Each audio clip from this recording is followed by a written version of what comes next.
ಸ್ನೇಹಿತರೆ, ಸ್ವಾಗತ ಸುಸ್ವಾಗತ. ನಿಮ್ಮೆಲ್ಲರಿಗೂ ಆತ್ಮೀಯವಾದ ಸುಸ್ವಾಗತ. ಇವತ್ತಿನ ವಿಷಯ ತುಂಬ ಖಡಕ್ ಆಗಿದೆ. ಇವತ್ತಿನ ವಿಷಯ ಯಾವುದೋ ವ್ಯಕ್ತಿಯ ಪರವಾಗಲ್ಲ. ಇವತ್ತಿನ ವಿಷಯ ಯಾವುದೋ ತೆಗಳಲ್ಲ.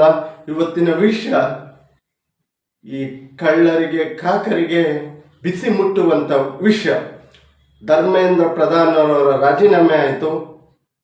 ಎಲ್ಲ ಕಡೆ ಹೋರಾಟಗಳಾದ ಕಾಕ್ರೋಚ್ ಜನತಾ ಪಾರ್ಟಿ ಅಂತೆ, ಜಿರಳೆ ಪಾರ್ಟಿ ಅಂತೆ. ನಾಚಿಗೇಡಿನ ನನ್ನ ಮಕ್ಕಳು ಇವರು.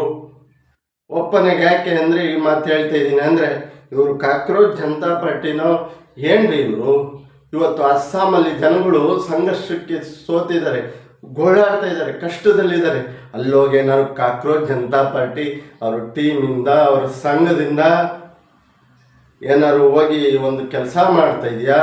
ಇಲ್ಲ ಅವ್ರಿಗೆ ಏನಾದ್ರು ಚಿಕ್ಕದಾಗಿ ಸಹಕರಿಸ್ತಾ ಇದೆಯಾ? ಇವರಿಗೆ ಹೋರಾಟಕ್ಕೆ, ನಮ್ಮ ದೇಶದಲ್ಲಿ ಸಮಾಜದಲ್ಲಿ ಅಶಾಂತಿ ಮೂಡಿಸೋಕ್ಕೋ, ಈ ಥರ ಜಗಳ ಆಡೋಕ್ಕೋ ಇವರಿಗೆ ಜನಗಳು ಫಂಡಿಂಗ್ ಮಾಡ್ತಾರಂತೆ, ಜನಗಳು. ಆದರೆ ಅಸ್ಸಾಂ ಜನತೆಗೆ ಹೋರಾಟ ಮಾಡ್ತೀವಿ, ಅಸ್ಸಾಂ ಜನತೆ ಈಗ ಮಳೆ ಇದರಲ್ಲಿ ಸಂಕಷ್ಟದಲ್ಲಿದ್ದಾರೆ, ಪ್ರವಾಹದಲ್ಲಿದ್ದಾರೆ. ಇವರು ಕಾಕ್ರೋಚ್ ಜನತಾ ಪಾರ್ಟಿಯವರು ಯಾಕೆ ಹೋಗ್ತಾ ಇಲ್ಲ ಅಲ್ಲಿ? ಯಾಕೆ ಅವರು ಜನಗಳ ಪರವಾಗಿ ನಿಲ್ತಾ ಇಲ್ಲ? ಇವರು ಧರ್ಮೇಂದ್ರ ಪ್ರಧಾನ್ ಅವರ ರಾಜೀನಾಮೆ ಸಿಕ್ತು ಅಂತ ನೆಲಕ್ಕೆ ಬರ್ದು ಹೇಳ್ತಾನಲ್ಲ, ಅವನ ಆಸ್ಟ್ರೇಲಿಯಕ್ಕೆ. ಇವತ್ತು ಹೋಗಿ ನಿಲ್ಲಿ ಅಸ್ಸಾಮಲ್ಲಿ.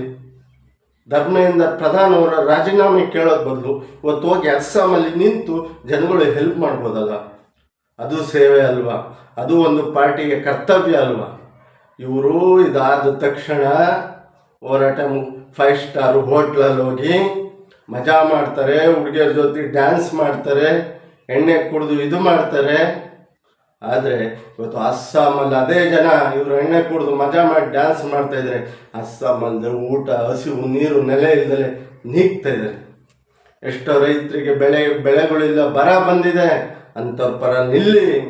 ಅದ್ರ ಬದಲು ಇವರೆಲ್ಲ ನಾಚಿಗೇಡಿನವರು. ಯುವ ಜನತೆಯಲ್ಲಿ ಕೈ ಮುಗಿದು ಮನವಿ ಮಾಡ್ತೀನಿ, ರಾಜಕೀಯದಲ್ಲಿ ಎಲ್ಲರೂ ಕೆಟ್ಟರಿರ್ತಾರೆ, ಯಾರು ಸಾಚಗಳಿಲ್ಲ. ಆದರೆ ನಮ್ಮ ದೇಶಕ್ಕೋಸ್ಕರ ತನ್ನ ಸರ್ವಸ್ವ, ತನ್ನ ತ್ಯಾಗ ಮಾಡಿರೋನ್ನ ಎಂದು ತೆಗಳಬೇಡಿ. ಈಗ ಬಂದು ಇಂಥ ಸೋಷಿಯಲ್ ಮೀಡಿಯಾದಲ್ಲಿ ಹವಾದಲ್ಲಿ ನಮ್ಮ ಯುವ ಜನತೆ ಮನಸ್ಸನ್ನು ಕದಲುಗೂಡಿಸಿ, ಯುವ ಜನತೆ ಮನಸ್ಸನ್ನು ಕೆಡಿಸೋ ಅಂಥ ವ್ಯಕ್ತಿಗಳಿಗೆ ದಯವಿಟ್ಟು ಎಂದು ಸಪೋರ್ಟ್ ಮಾಡಬೇಡಿ. ನಾನು ಹೇಳೋದಿಷ್ಟೇ ಅಂತ ಹೇಳ್ತಾ ಇಲ್ಲಿಗೆ ಈ ವಿಡಿಯೋವನ್ನು ಅಂತ್ಯ ಮಾಡ್ತಾಯಿದ್ದೀನಿ. ಯಾಕೆ ಅಂದರೆ, ಈ ವ್ಯಕ್ತಿಗಳು ಮುಗಿದ ಮೇಲೆ ಒಂದು ಯಾರು ಹೋಗ್ತಾರೆ, ಏನಾದ್ರು ಒಂದು ಸಲ ಆದರೆ ಎಣ್ಣೆ ಹೊಡ್ಕೊಂಡು ಇವ್ರ ಪಾರ್ಟಿ, ಇವರು ಹುಡುಗಿಯರ್ಕೆಲ್ಲೆಲ್ಲ ಡ್ಯಾನ್ಸ್ ಮಾಡ್ಕೊಂಡು ಇವರು ವಿಡಿಯೋ ಹೊರಬಿಡ್ತಾರೆ ಅಂದರೆ ಎಂಥ ಕೀಟಕ ನನ್ನ ಮಕ್ಕಳೇ ಇರ್ಬೋದು. ನಮ್ಮ ಸಮಾಜದಲ್ಲಿ ಅಶಾಂತಿ ಮೂಡಿಸಿದ್ದಾರೆ. ಇವತ್ತು ಇವ್ರ ಜೊತೆ ಬಂದ್ರಲ್ಲ ಎಷ್ಟೋ ಜನ ಮಕ್ಕಳು, ಅವ್ರ ಪರಿಸ್ಥಿತಿಗಳು ಏನಾಗಿದೆ, ಇವ್ರ ಜೊತೆ ಸೇರ್ಕೊಂಡು ಅವ್ರ ಗಲಾಟೆ ಆಗಿ ಎಲ್ಲ ಆಯಿತು. ಈಗ ಏನು ಹೇಳ್ತಾರೆ ಇವರು ನಮಗೆ ಸಂಬಂಧ ಇಲ್ಲ, ಹೋರಾಟ ಮಾಡ್ಬೇಕಾರೆ ಎಲ್ಲ ಆಗ್ಬೇಕಾರೆ ನಮ್ಮ ಕಾರ್ಯಕರ್ತರು, ನಮ್ಮ ವಿದ್ಯಾರ್ಥಿಗಳು ಅಂತಿದ್ರು. ಆದರೆ ಎಲ್ಲ ಮುಗ್ದು ಜಯ ಸಿಕ್ತಿ, ಹೆಸರು ನೇಮು ಎಲ್ಲ ಸಿಕ್ಕ ಆದಮೇಲೆ ಹೊರಗೆ ಬಂದಮೇಲೆ ಇವರು ನಮ್ಮವರಲ್ಲ, ಈಗ ಅವ್ರು ಕೋಟೆಗೆ ಕೆಸಿಗೆ ಅಲ್ಲಿ. ಹಾಗಾಗಿ ಯುವ ಜನತೆಯಲ್ಲಿ ಮನವಿ, ನಿಮ್ಮಲ್ಲಿ ಕೈ ಮುಗಿದು ಈ ಬಡ ಮುತ್ತಣ್ಣನ ಮನವಿ, ಯಾವತ್ತೂ ಅನ್ಯಾಯಕ್ಕೊಳಗಾಗಬೇಡಿ. ಸೋಷಿಯಲ್ ಮೀಡಿಯಾದ ಒಂದು ಮೋಹಕ್ಕೊಳಗಾಗಿ ಇಂಥ ತಲೆಕೆಟ್ಟು ನನ್ನ ಮಕ್ಕಳಿಗೆ ಸಪೋರ್ಟ್ ಮಾಡಬೇಡಿ.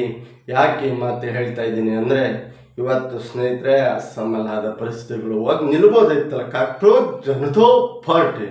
ಆದರೆ ಕಾಕ್ರೋಚ್ ಜನತಾ ಪಾರ್ಟಿಗೆ ಇದು ನೆನಪಿಲ್ಲ. ಬರೀ ರಾಜಕೀಯ, ಇವೆಲ್ಲ ದುಡ್ಡು ಮಾಡೋದನೋ ಇವು ಮಾತ್ರ ಅನಿಸುತ್ತೆ. ಓಪನ್ನಾಗಿ ಕೇಳ್ತಾ ಇದ್ದೀನಿ. ಏನಾದರೂ ತಪ್ಪಿದ್ರು ದಯವಿಟ್ಟು ಕ್ಷಮಿಸಿ. ಆದರೆ ನನ್ನ ಮನಸ್ಸಿಗೆ ಬಂದಿದ್ದನ್ನು ಹೇಳಿದ್ದೀನಿ ಅಂತ ಹೇಳ್ತಾ ಇಲ್ಲಿಗೆ ವಿಡಿಯೋ ಮುಗಿಸ್ತಾ ಇದ್ದೀನಿ. ಹೋಗಿ 5 ಸ್ಟಾರ್ ಹೋಟ್ಲಲ್ಲಿ ಪಾರ್ಟಿ ಮಾಡ್ತಾರೇನ್ರಿ, ಇವರೆಲ್ಲ ರಾಜಕೀಯ ಮಾಡ್ತಾರೆ, ಇವರು ಜನಗಳ ಸೇವಕರಾಗ್ತಾರೆ. ನಾಚೆಗಳನ್ನ ಸಂಗತಿ ಕಂಡ್ರಿ. ಜೈ ಶ್ರೀರಾಮ್, ಜೈ ಜಗನ್ನಾಥ್, ಜೈ ಸಂಗೊಳ್ಳಿರಣ್ಣ. ಇಲ್ಲಿಗೆ ಈ ವಿಡಿಯೋ ಮುಗಿಸ್ತಾ ಇದ್ದೀನಿ.